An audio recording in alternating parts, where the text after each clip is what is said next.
It's a true compliment. If you're called a grinder, then people respect you. They respect how hard you work, how you show up every day at the ballpark. Blake is one of those guys. Going back, Ferguson, way back, going, and we got a tie game. How about that? Blake Alemon has earned everything he's done in his baseball career. A scout told him something that he kept to heart. He goes, Blake, when you step on the field, you got to show everybody that you can play versus somebody who's really big. They got to show that they can't play. And what Blake lacks in prototypical size, he makes up for with a competitive spirit that his parents Pam and Andre Alemon saw from a very early age. And we had the little Tykes basketball, and I'd always play and let him win, and I'd make it real dramatic, and he'd be all excited. And then I told my wife, I said, I'm gonna beat Blake today. He needs to learn what it's like to lose. And he didn't handle it very well at all. My sister's a great athlete herself, and we'd have some backyard pickup basketball games that didn't end very well. One of us come in, slam the door, all upset, so it's kind of funny. With that competitiveness comes an unbreakable will and drive to accomplish his goals no matter how big, even walking on at a big-time Power 5 baseball program, his dream school, Texas A&M. That's just kind of how my whole life's been. I mean, I put my mind on something, and I just work my butt off. My dad has always told me, no, you can do anything you want if you're willing to work for it, and I've taken that to heart. I think back to when he was 13, 14, 15-year-old coming to our camps.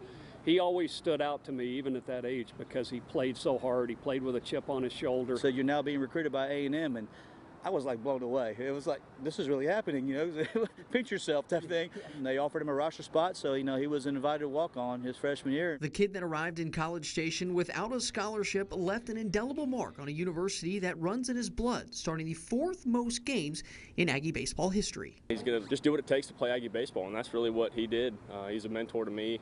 When I got here as a transfer, showed me the way, and he knew what the culture needed to be here at A&M. He started out as a walk-on, worked out into a scholarship role for us, and had an incredible career here. And that's just the way Aggie baseball is, and he's the epitome of Aggie baseball, and really proud of the way he's gone about his career. I guess the mark that we left in that program was really cool to be part of, and to know that I left that program better than I got there, which is something I really wanted to do. And just for me, I like to be remembered more than just a baseball player. So the fact I was able to do something bigger than just the game was pretty cool to be a part of. And even with 5 years grinding away in the minors from Helena, Montana to Biloxi, Mississippi, Blake is staying true to what got him to this point.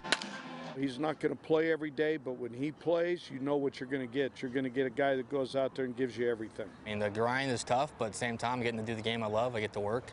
I get to play for a living. So, I'm pretty blessed to be able to play a kid's game for a living. With the major leagues in his sights, Blake is living the dream, playing a kid's game in his hometown. Came to the game, I think it was 2007 or 8, and Seth Johnston, who also went to Bernie, was playing for the Missions.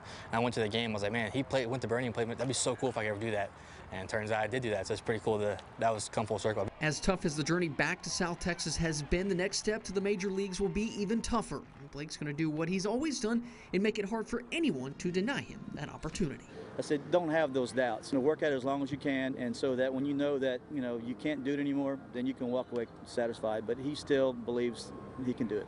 You can do anything you want if you're willing to work for it, man. I put in a lot of hours of work, a lot of the preparation, the mental aspect, playing the game the right way, play hard, and just work your butt off. Matt Roberts, Fox 44 Sports.